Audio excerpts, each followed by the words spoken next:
My sister dropped off her 3 kids for an hour, then disappeared for 12 years.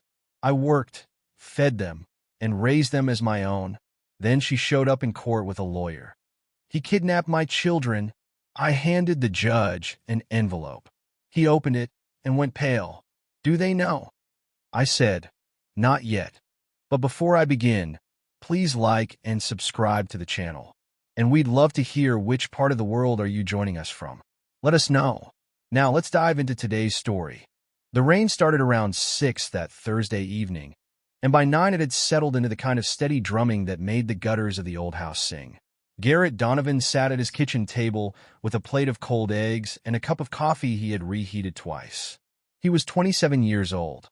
His hands were cracked at the knuckles from a week of framing work on a job site outside Asheville, and there was drywall dust in the creases of his forearms that no amount of scrubbing seemed to reach. The house was small. 2 bedrooms, a kitchen with yellow linoleum, and a front porch that sagged a little on the left side. He had bought it for almost nothing because the roof leaked and the previous owner had left behind a basement full of water damage. He was fixing it slowly, on weekends, with money he saved by eating badly and driving a truck that was older than he was. It was his.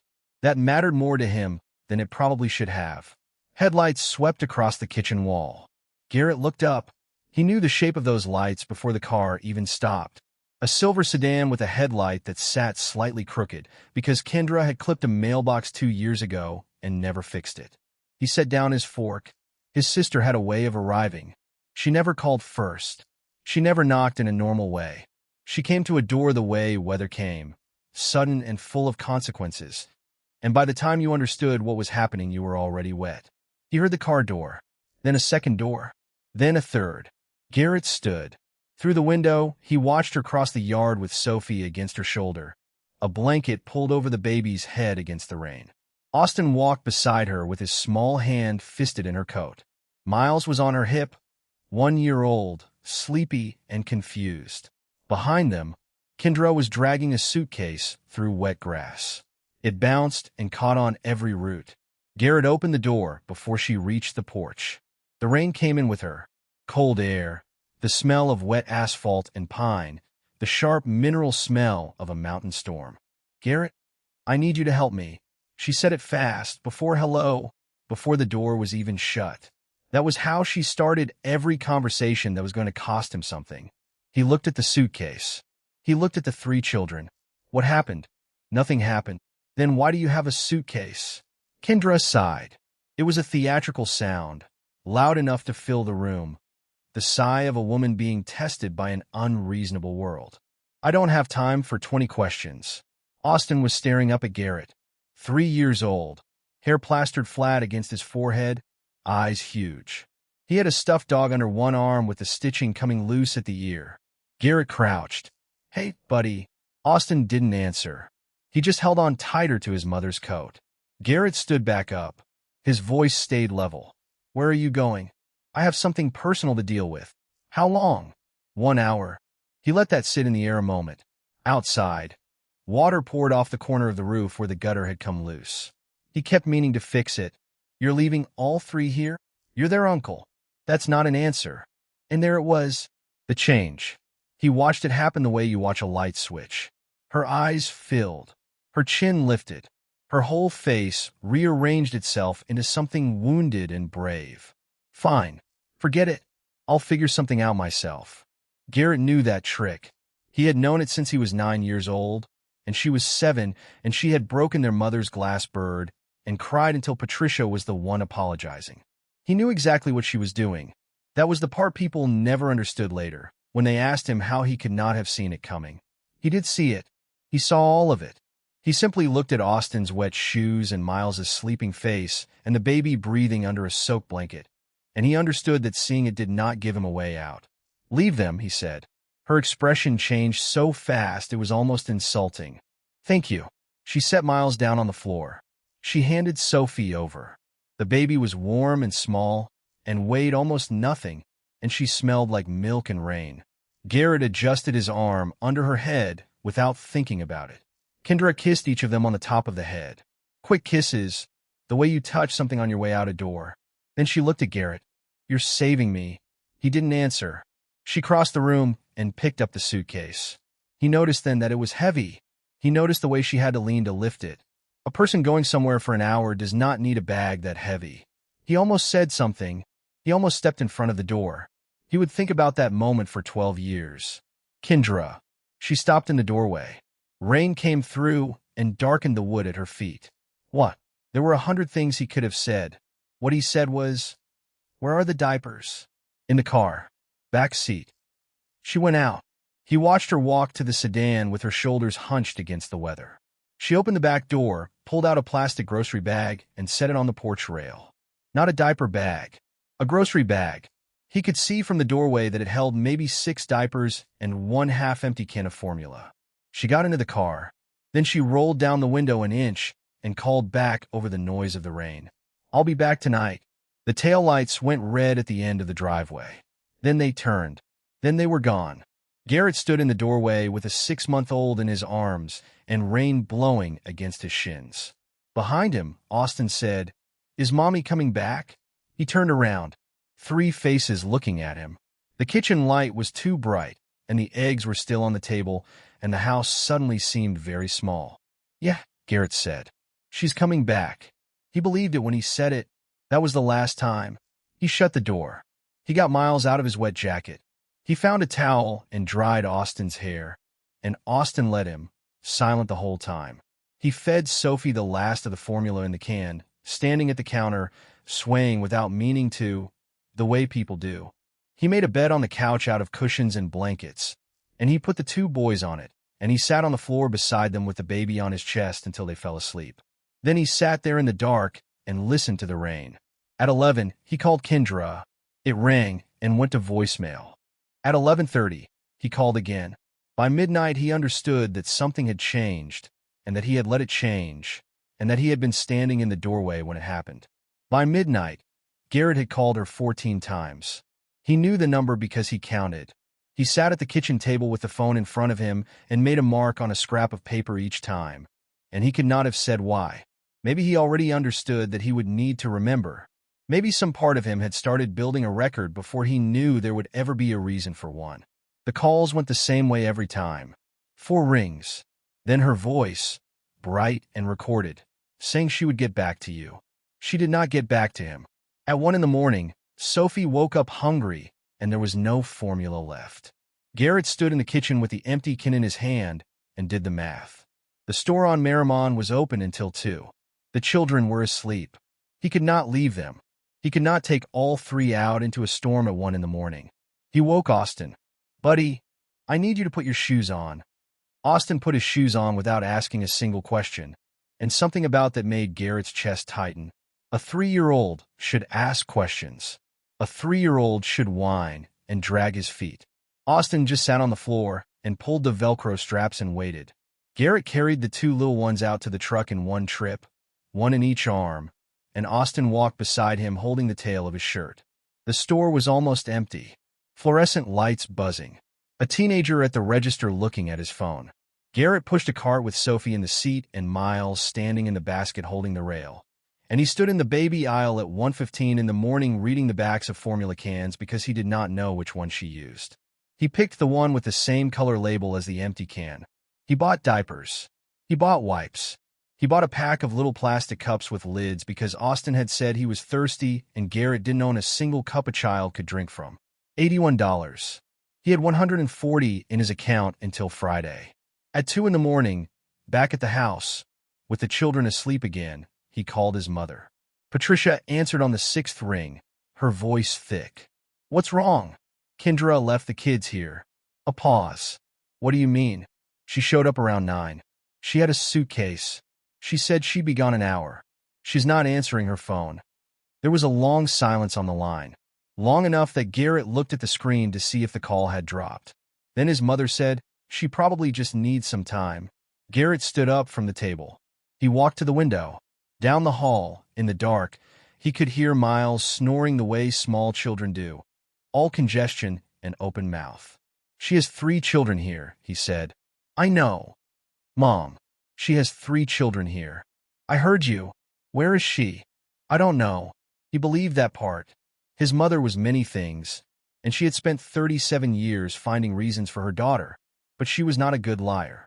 She didn't know. Has she done this before? Garrett asked. Another silence. That one told him everything. She left Austin with a neighbor once, Patricia said finally. In February. It was only for a night. You didn't tell me. It wasn't my business to tell. Garrett closed his eyes and pressed his fingers against them until he saw color. Okay, he said. Garrett, it's late. Go back to sleep. He hung up.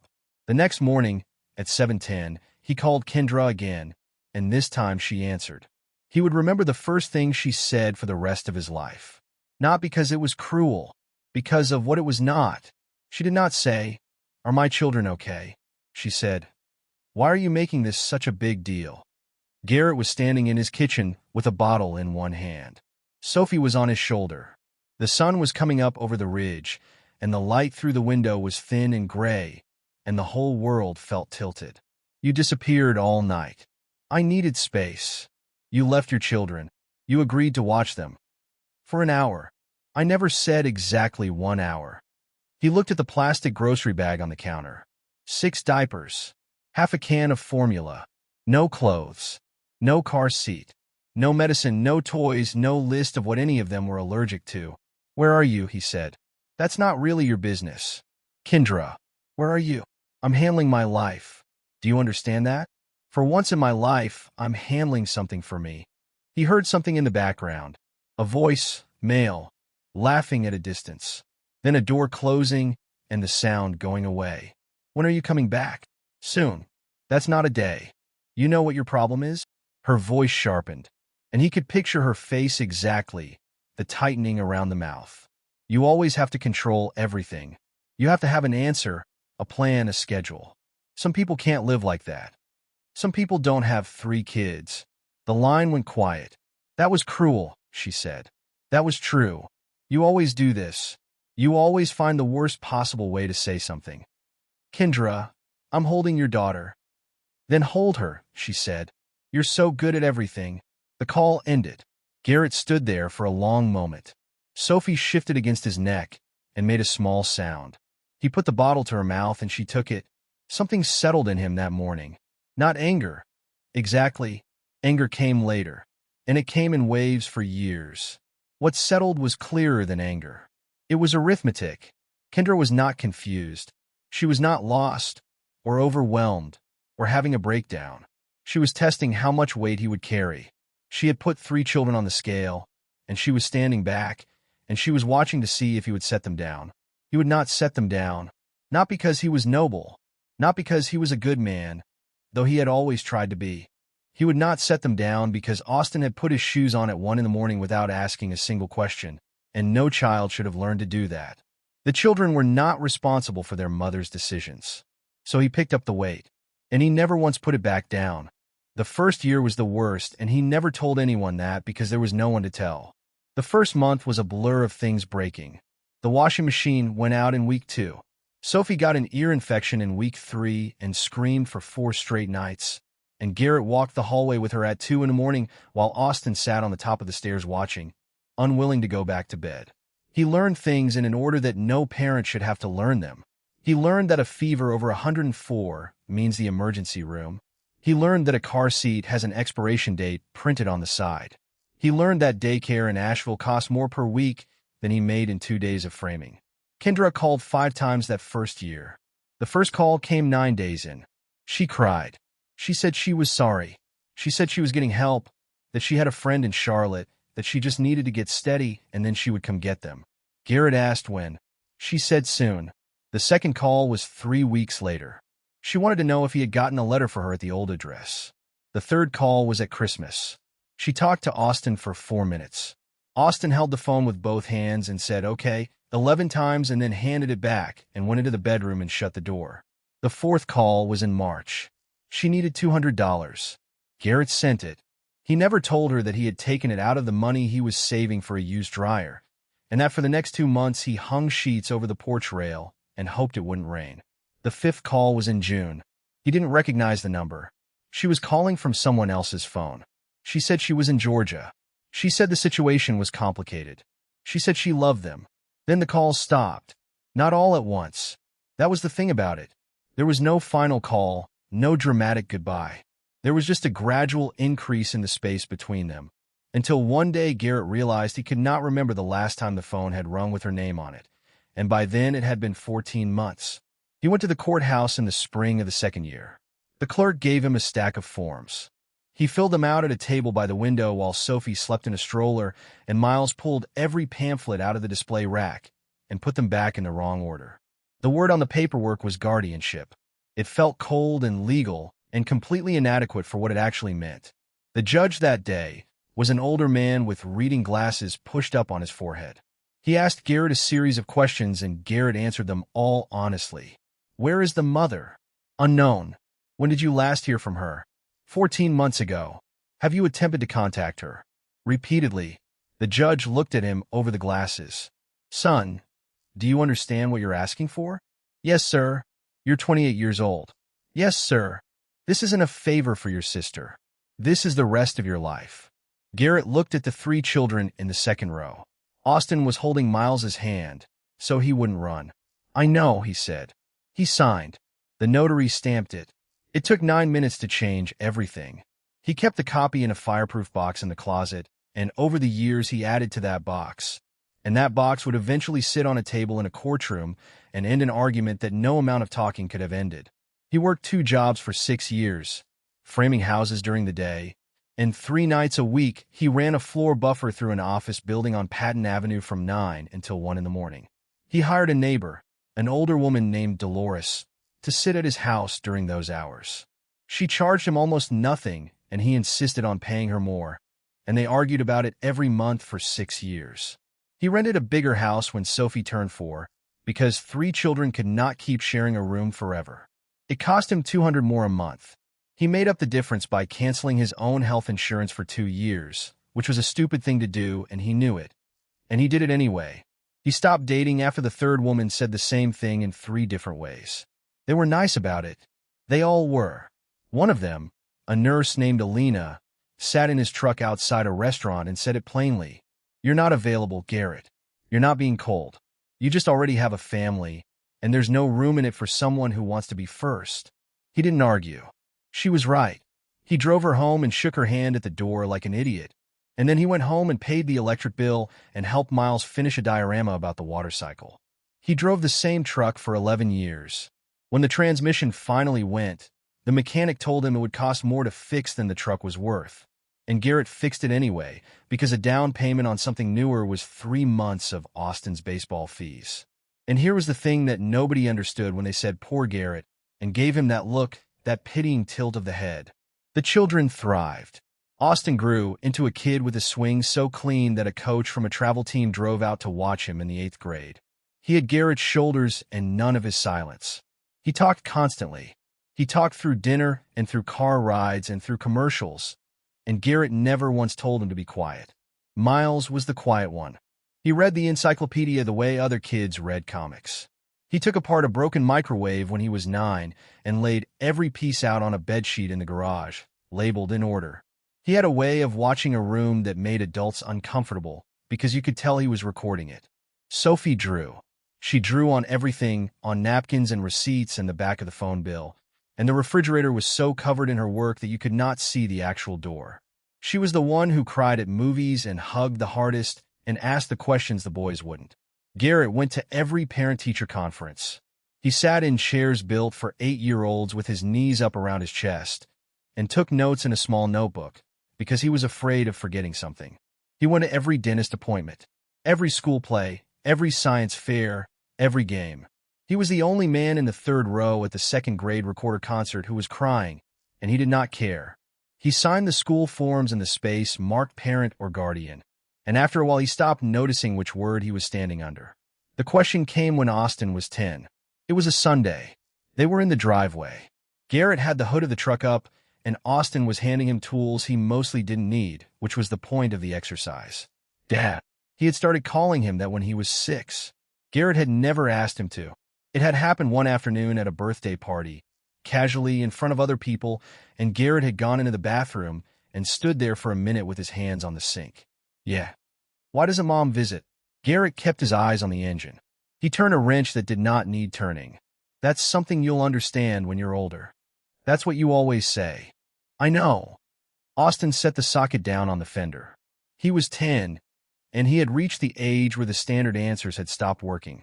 Did you make her leave? Garrett straightened up. He looked at his son. There was grease on the boy's hands and a scrape on his chin from sliding into second base the day before. No, he said. I didn't. Then why doesn't she come? Garrett opened his mouth. He had the truth right there. He could have said it in one sentence.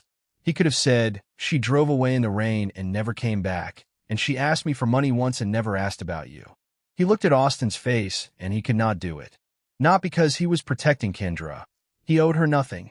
He was protecting the small, careful thing a boy builds when he doesn't have a mother.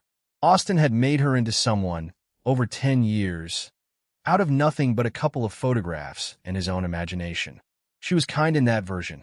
She was far away for reasons that were sad but not shameful. Garrett knew that if he took that away, he could never give it back.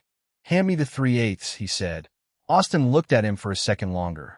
Then he picked up the socket and put it in his father's hand, and he did not ask again for 5 years. That silence cost Garrett something. He would understand exactly how much later, in a courtroom, when a lawyer stood up and told a judge that he had spent 12 years poisoning those children against their mother. He had spent 12 years doing the opposite, and he would never make that mistake twice. The first sign was a package. It came on a Tuesday in April, 12 years after the rain. Garrett found it on the porch when he got home from work, a glossy white box with a ribbon on it, the kind of packaging that costs money before you even open it. The label said Austin's name. The return address was in Raleigh. Garrett stood on the porch and looked at it for a long time. He had a different life by then. Not an easy one, but a solid one. He had left construction labor 5 years earlier and taken his contractor's license. And now he ran small residential jobs with 2 crews and a truck that started every morning. 6 months ago, he had bought a house in a neighborhood off Kimberly Avenue, 3 bedrooms, a real yard, a kitchen with enough counter space that 4 people could be in it at once. It was not a rich neighborhood. It was a good one. The difference mattered. He brought the box inside and set it on the table and did not open it. Austin opened it after dinner. Inside was a pair of baseball cleats. Not ordinary ones.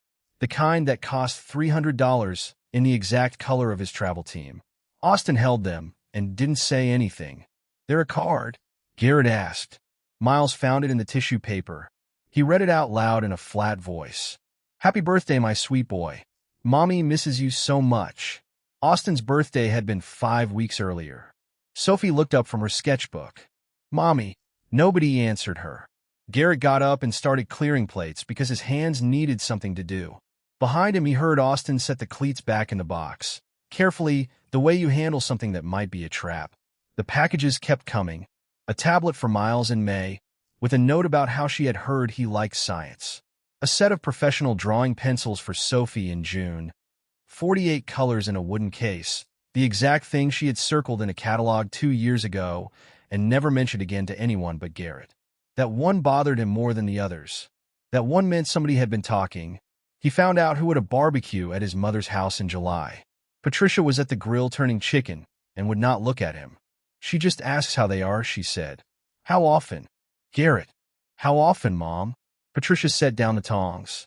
She was 65 that year, and she had started to look at the way people do all at once instead of gradually. She calls me on Sundays, she said. She has for about a year. A year. She's my daughter. They're your grandchildren. Don't. Patricia's voice went thin. Don't you dare stand in my yard and tell me which of my children I'm allowed to love. Garrett looked past her at the 3 kids in the grass, at Austin throwing a ball at Miles who was not paying attention, at Sophie lying on her back in the sun. I'm not telling you who to love, he said. I'm telling you what she does with information. Patricia picked up the tongs again. She's changed. People say that. She has a job now. A real one. She's married. Since when? 2 years. Garrett let out a breath. 2 years married, and he had learned about it standing next to a grill. He asked around after that, and he did not have to ask hard because Kendra had never been able to keep a good thing quiet. She was living in Raleigh. She had a husband named Doug, who owned 2 car dealerships. She worked in what she called client relations and posted photographs from restaurants with white tablecloths. She looked well. That was the honest truth. She looked rested and expensive and about 10 years younger than she should have. And she had learned, through their mother, over Sunday phone calls across a year, that Austin was hitting 350 for a team that traveled, that Miles's math teacher had used the word gifted in a letter, that Sophie had won a district art competition, and that Garrett Donovan had bought a house. That was the part that mattered. She had learned the children were not a disaster. She had learned they were a success. The messages started in August. Not to him, to the kids, through the phones he had bought them. She had gotten the numbers from Patricia. Mommy misses you. I think about you every single day. I'm finally ready to be your mother again. I never stopped fighting for you, no matter what anyone told you. That last one was the one Garrett read twice, standing in the kitchen with Austin's phone in his hand while Austin stood there and watched him read it. No matter what anyone told you. There it was, small, sweet, and shaped like a knife. You want me to answer her? Austin asked. He was 15 by then, taller than Garrett by half an inch, which he mentioned constantly. That's up to you. That's not an answer. Garrett handed the phone back. It's the only honest one I've got. She's your mother. I'm not going to block her, and I'm not going to tell you what to say. Austin turned the phone over in his hand. Do you want me to? I want you to do what you want to do. Dad. Garrett stopped at the sink. He kept his back to him for a second, then turned around. No, he said. I don't want you to. But that's mine, not yours. You get to decide. Austin nodded slowly. Then he put the phone in his pocket and did not answer the message. That night, Garrett went into the closet and got the fireproof box. He sat on the edge of his bed and opened it. Guardianship order, birth certificates, social security cards, 12 years of school records, because he had never thrown away a report card in his life. Medical files, a folder of receipts he kept for taxes, thick as a phone book. He got his laptop and started a new folder on it. Then he did something he had never done before. He went through his phone, and his old phone in the drawer, and the email account he had used since he was 25, and he began pulling out every message Kendra had ever sent him. He took screenshots. He printed them. He put them in order by date. He did not do it because he had a plan. He did it because he knew his sister. She had never in her life given anyone something for free. She was not sending gifts. She was building a story, brick by brick, the way she had built every story since they were children. And in her stories there was always a villain who had ruined everything for her. He knew who the villain would be. So he kept the records. And he waited. She came in October, on an evening when the air smelled like wood smoke and the maples on the street had gone orange. Garrett was in the garage with the door up, sanding a cabinet door for a client, when the car pulled to the curb. A white SUV, clean enough to reflect the streetlight. He turned off the sander, and the silence rang. She got out. 12 years, and he knew the walk instantly. She had done well. A camel coat, dark jeans, hair cut expensively. She looked like a woman who had never once stood in a store at 1 in the morning deciding between formula and diapers. She stopped at the edge of the driveway. Hi, Garrett. He set the sander on the workbench. He wiped the dust off his palms with a rag and took his time doing it. Kendra, you look good. You want something? Her face flickered, just for a second. Then it smoothed back over. Can I come in? No. That surprised her. He watched her recalculate. They're my children, she said. They're inside doing homework. Garrett, you want to talk? We talk out here. She came up the driveway and stopped a few feet away. Up close, he could see the tiredness under the makeup and the tightness in her jaw, and none of it moved him at all. I've changed, she said. Okay. That's it? Okay. You said a thing. I heard it. Her eyes filled. It happened fast, the way it always had, and 12 years ago he had believed it was involuntary. I want my children back. Garrett looked at her. You don't get to call them that, he said. Not after 12 years. They're mine. Sophie was 6 months old. She is 12 now. She has never met you. Not once, Kendra. Not a birthday. Not a hospital. Nothing. I sent things. You sent pencils. I sent gifts because I couldn't send myself. Her voice climbed. Do you have any idea what that was like for me? Do you have any idea what I've been through? No, Garrett said. You never called to tell me. She stared at him, and then she did what she always did when the sympathy angle failed. She went to war. You poisoned them against me. No, don't lie to me. 12 years in this house with you, and you're telling me you never said one word about me. I said almost nothing about you. That was the mistake. You told them I abandoned them. No, you made them hate me. The porch light came on behind him. Austin stood in the doorway. 15 years old, in a school t-shirt and socks, one hand still on the door. Mom! Everything in Kendra's face reorganized. The anger vanished. Her eyes went soft and wet, and her voice dropped into something warm and breaking. Baby. She took a step toward him with her arms starting to lift. Austin didn't move. He stayed in the doorway with his hand on the frame and looked at her the way Miles looked at broken appliances. Like he was working out what the parts were for. Why didn't you come back, he said. Kendra's hands stopped in the air. She lowered them slowly, and then she turned her head and looked at Garrett. This, she said. This is exactly what I'm talking about. Austin frowned. No. She looked back at him. I'm not asking him, Austin said. I'm asking you. There was a silence in that driveway that Garrett would remember for the rest of his life. Somewhere down the street, a dog barked twice. A car went by on the cross street. The porch light buzzed. Kendra opened her mouth. For once in her entire life, Garrett watched his sister fail to find an answer. It's complicated, she said finally. Okay, Austin said. Then explain the complicated part. You were 3 years old. You don't remember what it was like. I remember the rain. Kendra went still. I remember his suitcase, Austin said. I remember standing on the porch, and I remember it was raining, and I remember you said you were coming back that night. Austin, you didn't come back that night. Behind him, another shape appeared in the hallway. Miles, 13, holding a book with his finger in it, not saying anything at all. And then Sophie, in pajama pants, hair in a clip, peering around her brother's shoulder at the woman in the driveway. Kendra saw them, all three at once. Garrett watched her eyes move across her children like a woman doing inventory. Look at them, she said, and her voice broke, and that part might even have been real. Look how big they are. Nobody moved. Sophie, she said. Sweetheart. Sophie stepped back into the hallway. That was the moment. Garrett saw it land. He saw the exact instant Kendra understood that the story she had built for herself, the one where she walked up a driveway and 3 children ran into her arms and everyone wept and the past dissolved, was not going to happen. And he saw what replaced it. Her chin came up. Her shoulders squared. The tears stopped like a faucet turning off. You did this, she said to him. Go home, Kendra. You had 12 years to build this, and I had nothing. Her voice was low now, and steady, and much more honest than the crying had been. You think a judge won't see that? A judge, Garrett repeated. I have a lawyer. Of course you do. You are not their father. He looked at her for a long moment. Come here, he said quietly so the kids couldn't hear it. She stepped closer despite herself. I have every school record from the last 12 years, he said. Every doctor's visit. Every dental x-ray. Every immunization card.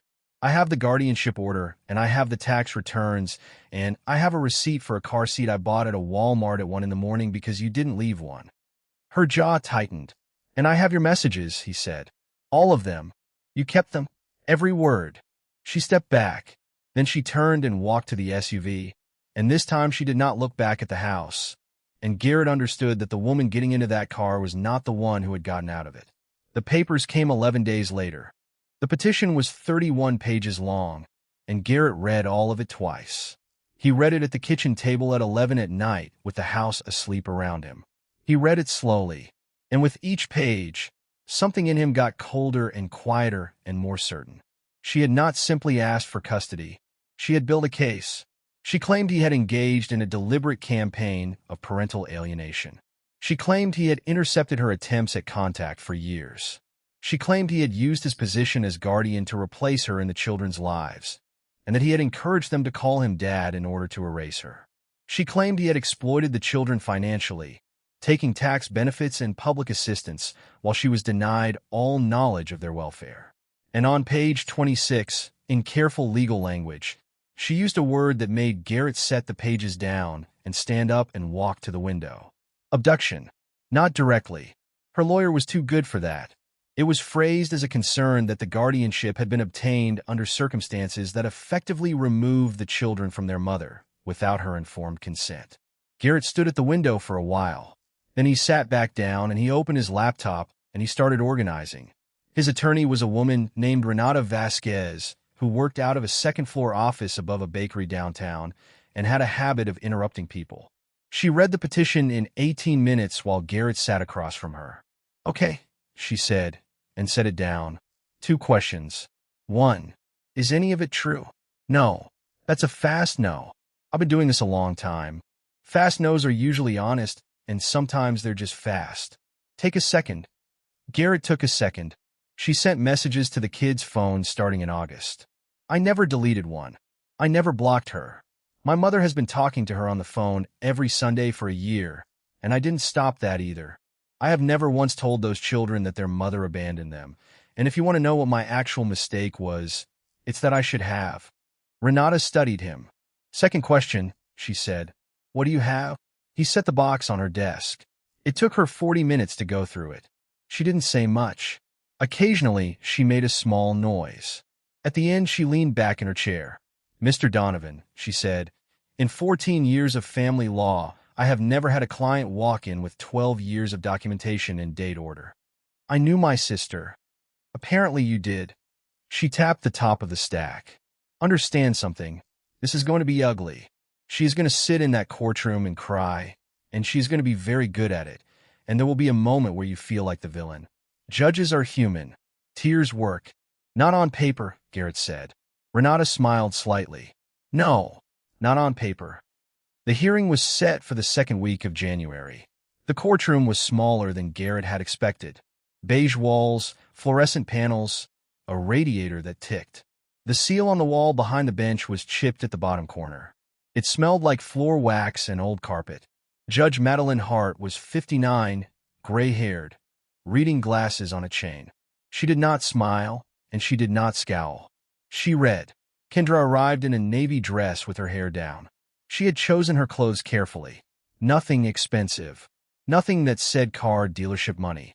She looked like a woman who had struggled. Her attorney was Warren Callahan, 52, silver at the temples, expensive shoes, and a soft voice. Garrett watched him put a hand on Kendra's shoulder before they sat down, and he understood immediately that Callahan believed her. That was worse than a cynic. A cynic doubts his own case. A believer pushes. Callahan opened.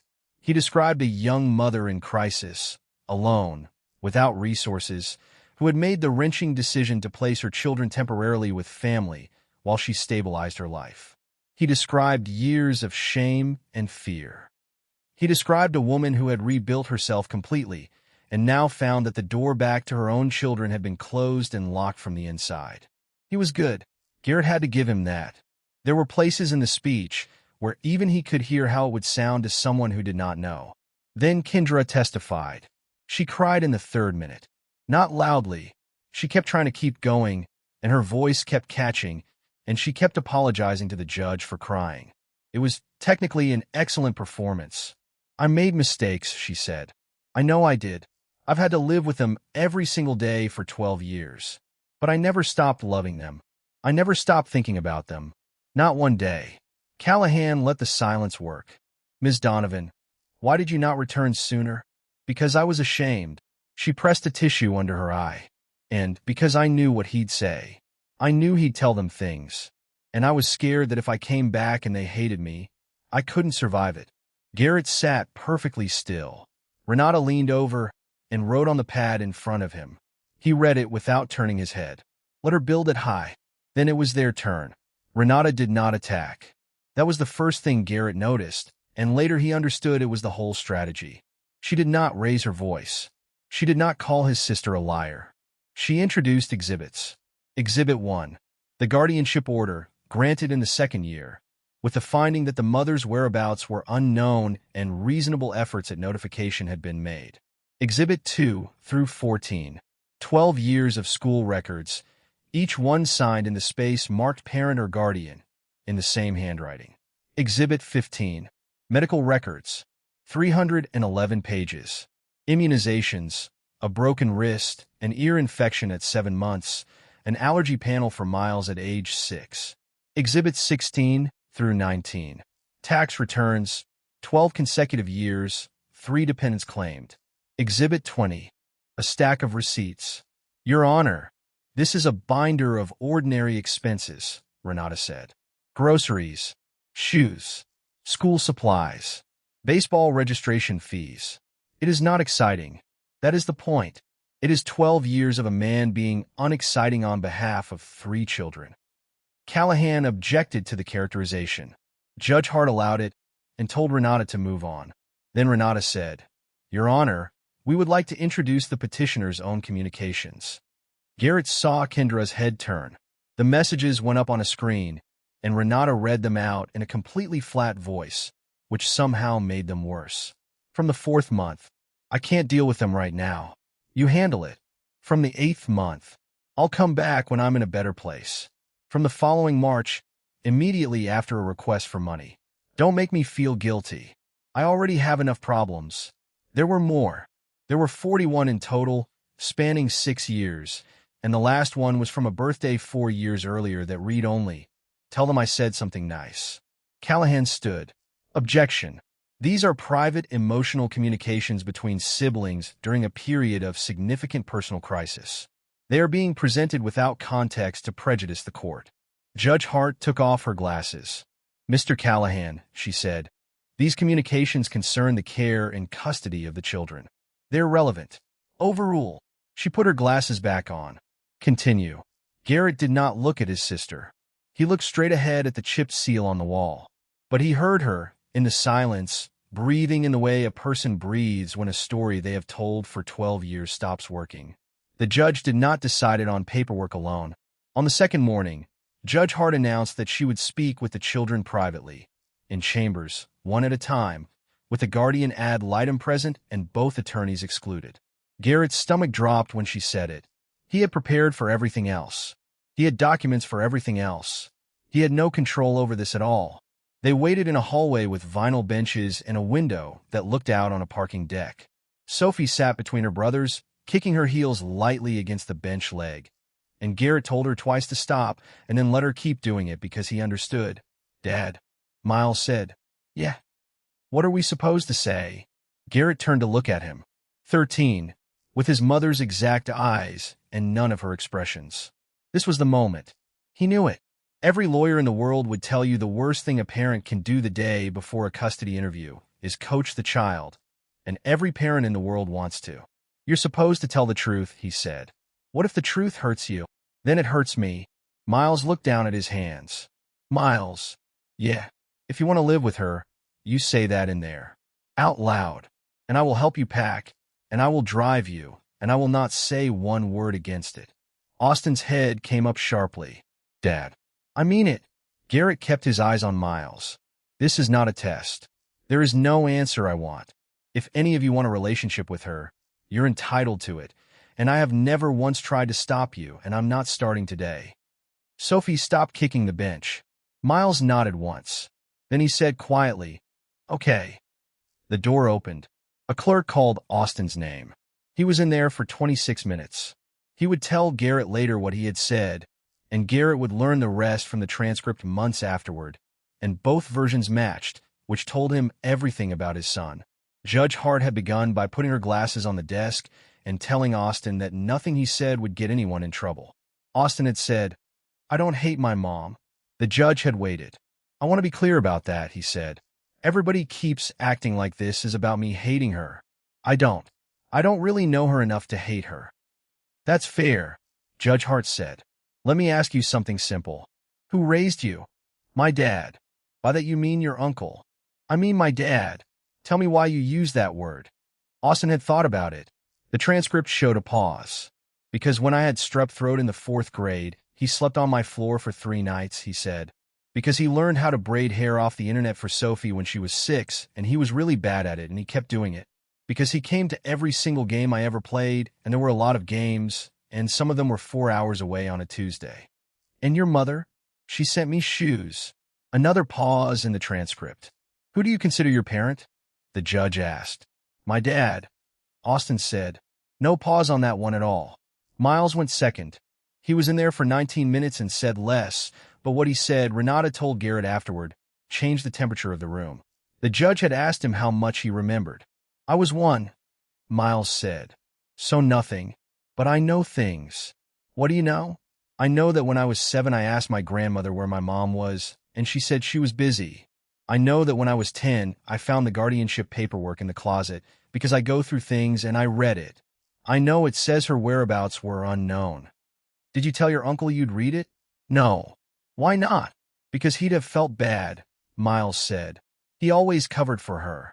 Every time we asked, he'd say we'd understand when we were older, and he'd change the subject.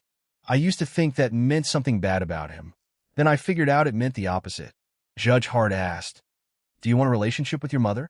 And Miles, 13 years old, said, "Maybe. Someday. But not because a piece of paper says I have to. I want to decide that myself. When I'm ready. That's the only way it'd be real." Then it was Sophie. She stood up when the clerk called her name, and she looked at Garrett with her chin trembling, and he crouched down in front of her in a courthouse hallway with his knees cracking. "Hey," he said, "look at me." She looked. There's no wrong answer. There's no way to disappoint me in that room. You understand? She nodded. Say it back. There's no wrong answer. Good. Go on. She was in there for 11 minutes. She was 12, and she was the one who cried, and afterward the guardian ad litem told Renata that the room had gone completely quiet. The judge had asked her gently, "What do you want, Sophie?" Sophie's eyes had filled. "I want to stay with Dad. Can you tell me why?" And Sophie had wiped her face with the back of her hand and said the sentence that ended it. "Because he stayed." 3 words. Renata told Garrett later that in her entire career, she had never seen a case turn on 3 words, and that if she had written them herself, no judge would have believed them. But Kendra was not finished, because there was still one document she did not know existed. The 3rd morning of the hearing, the radiator was working too hard and the courtroom was too warm. Kendra sat with her hands folded. She had changed strategy overnight. There were no tears that morning. She sat straight and looked wounded and dignified, and Callahan had clearly told her that the crying had stopped being useful. Renata called Garrett to the stand. He told it plainly. The rain. The suitcase. The grocery bag with 6 diapers in it. He did not embellish and he did not raise his voice. And when Callahan cross-examined him, he answered everything without pausing. "Mr. Donovan, did you ever tell these children that their mother had abandoned them?" "No. Never once. Not one time." "You expect this court to believe that in 12 years, the subject never came up?" "It came up constantly," Garrett said. "Austin asked me when he was 10. I told him he'd understand when he was older. Sophie asked me at every school event where the other mothers were. I told her different families look different.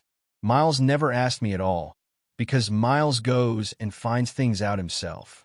And why would you protect a woman you clearly resent?" Garrett looked at him.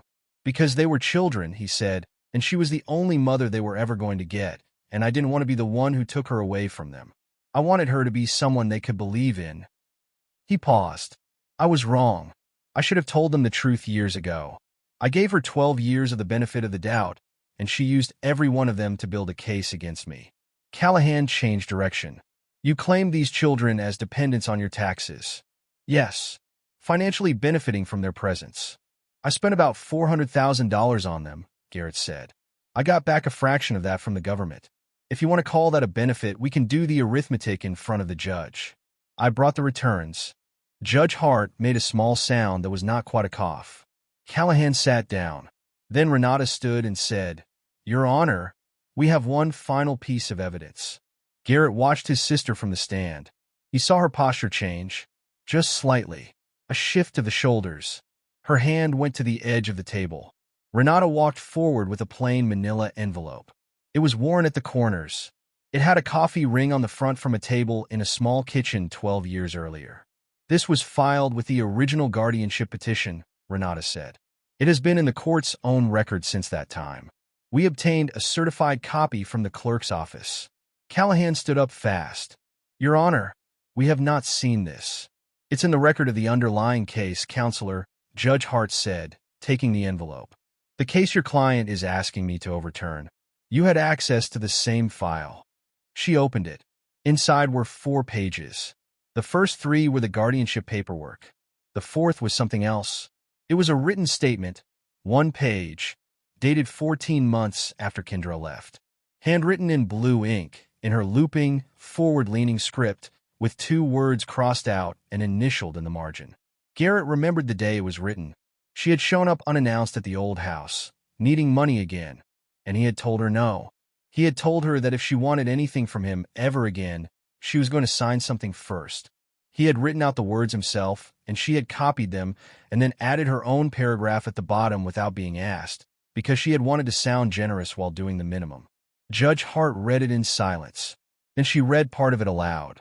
The statement acknowledged that Garrett Donovan had been providing full care for all 3 children since the previous year. It acknowledged that she was not in a position to care for them herself and did not know when she would be. It consented to temporary guardianship. And then, in the paragraph she had added herself, it said, "I understand that Garrett will make decisions regarding their daily care." The room was very quiet. Judge Hart looked up. "Ms. Donovan, is this your handwriting?" Kendra stared at the page in the judge's hands from 20 feet away. "I was under pressure," she said. "That wasn't my question. He made me sign it." "Ms. Donovan, is that your handwriting?" A long pause. "Yes." "Did you sign this voluntarily?" Kendra's mouth opened, then closed. "I don't remember," she said. And Garrett, still in the witness chair, spoke for the first time without being asked. "You remembered when you signed it, Mr. Donovan," the judge said, not unkindly. "Wait for a question." "Yes, Your Honor." But he did not look away from his sister, and she was the one who looked down first. Callahan asked for a brief recess. Judge Hart granted it. In the hallway, Garrett stood at the window overlooking the parking deck and watched Warren Callahan, 52 years old and very expensive, take his client around a corner and speak to her in a low voice for 4 minutes. Garrett could not hear a word of it. He didn't need to. He watched Callahan's face when he came back around the corner alone, and he saw a man who had just learned that his client had left several important things out. That was the moment the case ended, not the judge's ruling. That came later, and it was a formality. It ended in a hallway, when Kendra's own lawyer stopped believing her. She caught him at the water fountain during the recess. He had gone down the hall to get away from everyone, and he turned around and she was there close with her arms cross-tied against her body. "You planned this," she said. "I kept a piece of paper for 12 years. That's not a plan. That's a filing cabinet. You've been waiting for this." "No," Garrett said. "I was hoping you'd never come back." Her face changed. "That one got through." "You don't understand what I've been through," she said. "I understand exactly what you've been through. You don't know my life." "No," he said. He let a beat pass. "But I know mine." She started to speak. He didn't let her. "I know every fever," he said. "I know that Sophie ran 104 when she was 2, and I drove her to Mission at 3 in the morning with the windows down because she was too hot to touch. I know Miles is allergic to amoxicillin, and I know that because he stopped breathing right in front of me when he was 6. Garrett, I know every parent-teacher meeting. I've been to 58 of them. I counted because I kept the notes. I know which of Austin's teachers were worth talking to and which ones were counting the days. Stop. I know every night I worked until 1 in the morning and came home and made 3 lunches at the counter, so they'd have something in the fridge when they woke up." His voice never went up. That was what made it unbearable. He was not shouting at her. He was reading her a bill. "And I know every single time one of them asked me where their mother was," he said. "I know what their faces looked like. I know what I said. I lied for you, Kendra. Every time. For 12 years I made you a better person than you are, because they were small and they needed to believe in something." She was crying now. Real tears, he thought. Maybe. "And you had 12 years, he said, to answer that question yourself. You had a phone. You had a car. You had at the end there a husband with 2 dealerships. You had 12 years to drive 4 hours west on I-40, and you never once did it until you found out they turned out well. That's not fair. It's completely fair. That's the problem with it. You want to punish me." Her voice cracked and rose and echoed off the tile. 2 people at the end of the hall turned to look. "That's what this is. You've wanted this for 12 years. You want to stand there and destroy me and call it protecting them." Garrett shook his head slowly. "No. Then what? I want the court to protect them from another abandonment. She stared at him. That's the difference, he said. I'm not asking anyone to punish you. I don't need that. Punishment would mean I still wanted something from you. You're my brother. Mom is going to hear about this. Mom's already here, Garrett said. She's been sitting in the second row for 3 days. Did you not see her? Kendra's expression flickered. She hasn't looked at me, she said. She's been listening. That was true. Patricia had come on the first morning and taken a seat in the back, and she had not spoken to either of her children in the hallway even once. Garrett had watched her during the reading of the messages. He had watched her hands go up to her mouth and stay there. 65 years old, and she had spent 37 of them finding reasons for her daughter, and on the second afternoon of a custody hearing she had run out of them. She'll take my side, Kendra said. She always does. I know, Garrett said. That's how you got 12 years. He walked past her toward the courtroom. Garrett. He stopped, but he did not turn around. If you win this, she said, I have nothing. You had nothing the night you drove away, he said. You just didn't have to look at it until now. He went back inside. Judge Madeline Hart delivered her ruling on a Friday afternoon in the second week of January. She read for 19 minutes. She did not editorialize, and she did not lecture, and Garrett came to respect her enormously for that. She simply laid out findings, one after another, in a dry voice, and every one of them was a door closing. The petition for a change of custody was denied. The court found that the children had been in the continuous care of Garrett Donovan for 12 years, under a lawful guardianship order, and that the guardianship had been obtained in accordance with law after documented efforts to locate the mother. The court found no credible evidence of parental alienation. On the contrary, the court noted the testimony of all 3 children indicating that the guardian had consistently declined to speak negatively about their mother and had in several instances actively withheld information that would have reflected poorly on her. The court found that the petitioner's characterization of her absence as a temporary placement was not supported by the record, including her own written communications. On the allegation that the children had been improperly removed from her, the judge was briefest of all. There is no evidence before this court that Mr. Donovan removed these children from anyone, she said. The record shows the opposite. He came to this courthouse of his own accord, sought guardianship through lawful process, and has maintained it without interruption for over a decade. That allegation is dismissed. Garrett heard the word dismissed and felt nothing in particular. He had known it would go that way. The relief did not arrive as relief. It arrived as exhaustion, all at once, in his shoulders. On the question of contact, Judge Hart was careful. She did not sever the relationship. She said that the court would not force 3 children into an immediate relationship with a parent they did not know, and that any future contact would be gradual, would begin with supervised visits only if the children expressed a desire for them, and would proceed at a pace determined by a licensed family therapist with input from the children themselves. Austin, at 15, was old enough that the court would give substantial weight to his own preference. This is not a punishment, Ms. Donovan, the judge said. It is a recognition of reality. Relationships are built. They are not restored by order. Then she moved to the financial claims, and that was where Kendra's afternoon got worse. The petition had alleged that Garrett was exploiting the children financially. Renata had answered that allegation with a forensic accounting she had commissioned in December, and Garrett had paid for it out of savings without complaint because he had known exactly what it would show.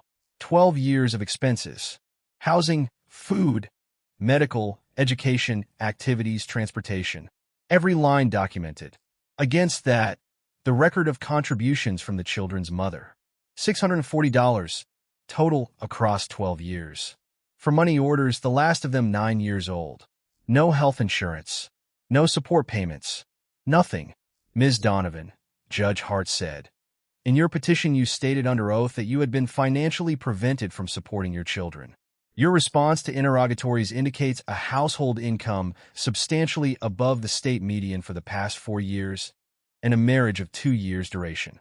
Can you explain the discrepancy? Callahan started to stand. I'd like to hear it from her, the judge said. Kendra's voice was very small. I didn't know where to send it. You had your mother's phone number. Silence. The court finds that the petitioner has a legal obligation of support that has gone unmet, Judge Hart said. That obligation does not disappear because a relative absorbed it. It is referred to the Child Support Enforcement Office for calculation of an ongoing order, with the question of retroactive arrears to be determined at a subsequent hearing. Callahan closed his folder. Garrett watched his sister absorb it, and the interesting thing, the thing he thought about later, was that she did not cry. She had come to that courthouse to take 3 children and a house and a story. She was leaving with a support order and a finding of fact that would follow her name in the public record forever. The gavel came down. Outside, the January air was sharp and clean and smelled like cold stone. Garrett stood at the top of the courthouse steps and breathed it in and felt his hands unclench for the first time in 3 days. Renata shook his hand. For what it's worth, that was not close. It felt close. It always does when it's yours. Behind him, the heavy doors opened. Kendra came out with Callahan a few steps behind her, and she was furious, and she was walking fast, and her heels struck the stone hard. She had arrived expecting to reclaim her children. Instead, she had spent 3 days building a permanent public record of her own abandonment, sentence by sentence, in her own handwriting. And then she saw the 3 of them standing at the bottom of the steps. They were waiting by the railing at the bottom, all 3 in winter coats. Patricia stood a few feet away with her purse held in both hands. Kendra stopped halfway down. Garrett came down behind her and stopped as well. He did not step between them. He had decided something in that courtroom, and he did not entirely know when. He was going to let them handle it. Please, Kendra said. Austin moved. Not aggressively. He simply shifted 1 step to his left, so that he was standing between his mother and his sister. Kendra saw it. She looked at him. You're really going to choose him over your mother? Austin shook his head. You're making this about choosing. It is about choosing. You just did it. In front of a judge. No. His voice was steady in a way that made Garrett's chest ache. You made us choose. 12 years ago. You picked. And then you came back and asked us to unpick it. Kendra's face worked.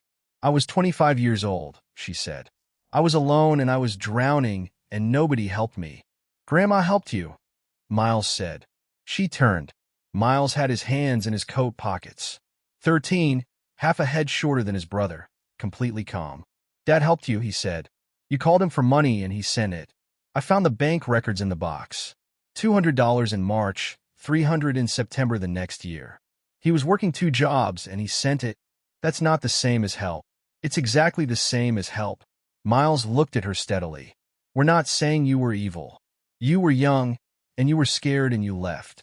Okay, people do things, but you can't come back after 12 years and act like Dad didn't raise us. Kendra looked at Sophie. Sophie was crying. She had been crying since the ruling, silently, the way she did. Baby, Kendra said. Sophie, look at me, sweetheart. Sophie looked at her. You don't even know me, she said. That's not my fault. I know. I know it isn't. You sent me pencils. Sophie's voice broke. I didn't even tell you I liked drawing. Grandma told you. You didn't know. I wanted to know. You left. 2 words. Kendra had no answer for them, and Garrett realized, standing there on the courthouse steps in January, that this was the true ending. Not the ruling. Not the envelope. This. His sister had spent her entire life being believed. She had built a career out of it, an identity out of it, 37 years of walking into rooms and walking out with everyone apologizing.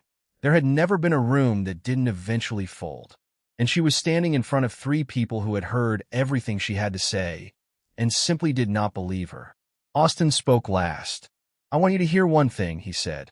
Then we're going home. Kendra waited. In there, they made it sound like Dad took us. Like he stole us from you. Austin, he didn't steal us. Austin's jaw tightened. He saved us. He turned and put his hand on Sophie's shoulder and steered her toward the parking lot, and Miles followed, and none of the 3 of them looked back. Kendra stood on the steps. Patricia came up beside her. Garrett watched his mother's face and saw something he had never seen there in his entire life, which was a woman deciding to stop. Mom, Kendra said, tell them. Tell them what, sweetheart? Tell them the truth. Tell them what it was like for me. Patricia was quiet a moment. I sat in that room for 3 days, she said. I listened to them read out things you wrote, and I kept waiting for the part where I could say, well, But you have to understand, I've been saying that sentence since you were 7 years old, Kendra. I said it to teachers. I said it to your father. I said it to Garrett at 2 in the morning while he was standing in his kitchen with your baby in his arms. And I said she probably just needs some time. Her voice did not rise. It did not break. I've been the reason you never had to stop, Patricia said. That's mine to carry. I'm not carrying anything else. She stepped past her daughter and went down the steps. Kendra stood alone on the courthouse stairs with her attorney 20 feet behind her, waiting, checking his watch.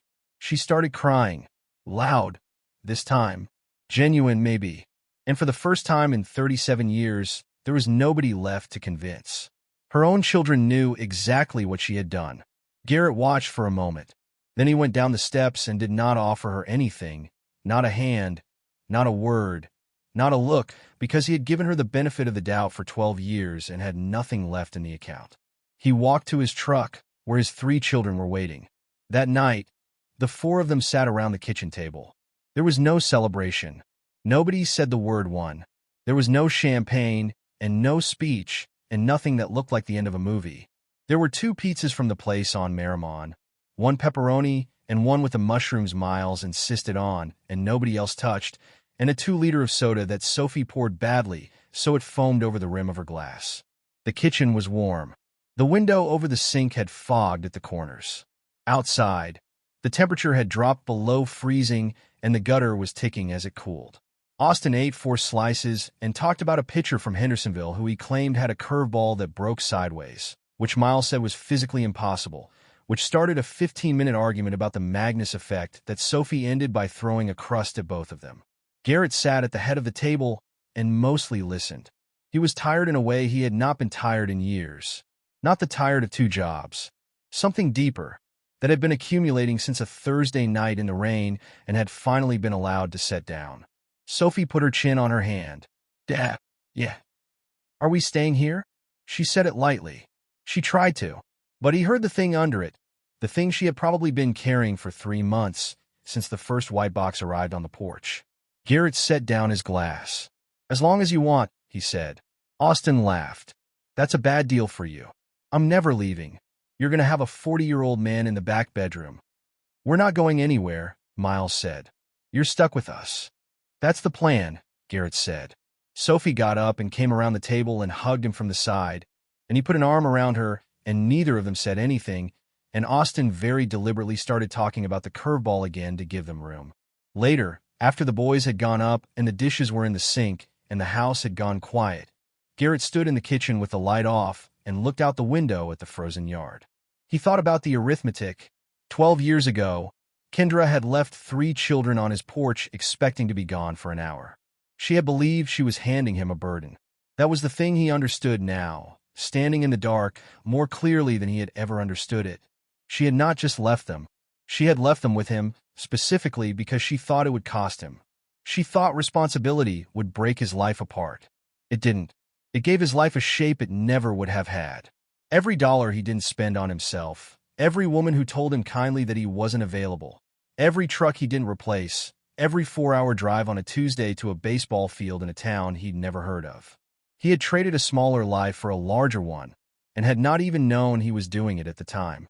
And Kendra had spent 12 years believing she could come back whenever it suited her, because the door had always opened for her before. Every door. Her whole life. She was wrong about that. She lost custody. She lost the court's trust. She lost the version of events she had spent a year assembling out of Sunday phone calls and expensive gifts. And most of all, she lost the one thing she had never lost before, which was control over how she was seen. She had walked into that courthouse to be a mother who had been kept away. She walked out as a woman her own children had described accurately, under oath, in 3 separate rooms, without consulting each other. Garrett had not needed to destroy her. He had simply stopped protecting her. That was all it had ever taken. 12 years of his silence had been the only thing holding her story up, and the moment he set it down, it fell. He heard footsteps on the stairs. Sophie, in the doorway, in her pajamas, hair loose. I couldn't sleep. Come here. She crossed the dark kitchen and hugged him, her arms around his middle, her face against his shirt. Good night, Dad. He put his hand on the back of her head. Good night.